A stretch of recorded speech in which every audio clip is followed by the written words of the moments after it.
You don't have to spend a lot of money to find books with very, very interesting photographs in them, and they're not necessarily photo books. This is something that Eric Kessels has been talking about for a long time now. And just today I came across a few more. I'm usually looking at thrift shops, looking at all kinds of books. And there are a lot of books or booklets, these are all very thin, that have very, very good photography in them. So I thought I'll show you the ones that I bought today. This one's called Unique Gifts, and I paid 99 cents for it. And it's not a photo book, but it looks like a photo book.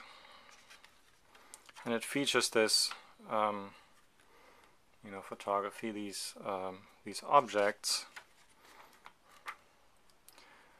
And you might wonder, what's the point of this? And there really is no big point to this, I suppose. This is, I think, maybe you want to call it useful photography. I'm actually tempted to see this kind of photography as, not so dissimilar from a lot of the triangle art pictures that you see these days, where people are trying to be ironic, or they're trying to investigate the medium photography. I think another name for that kind of photography is new formalism.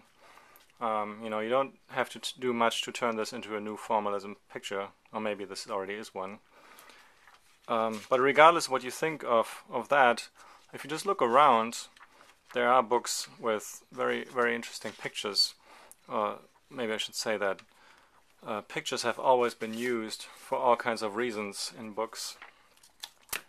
Here is making candle decorations. This is, as you can imagine, it's all pictures of candles. And maybe this is not your cup of tea, but there's just such a large variety of stuff that you can find. If you just keep your eyes open and you're open to discovering books that contain very nice photography in places where you wouldn't necessarily expect it, then that can be a lot of fun. And it can be maybe a different kind of fun than scouring used bookshops to find the latest treasures or the book that you really have to have. But I think these books, they teach us a little bit about how photographs were used or still being used, and they teach us about aesthetic, the aesthetic of making a good picture. The aesthetic of making a useful picture, because clearly these pictures are useful, but they're also designed to look beautiful. They're not against a white background. And I find these kinds of photographs and these kinds of books very charming, and you might even get the occasional idea for your own house out of this. Here's kitchen ideas. This is a real good one. See, like the still life with eggs,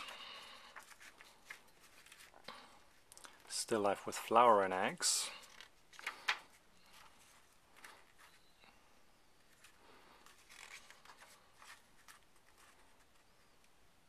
Somebody clearly thought about presenting this together.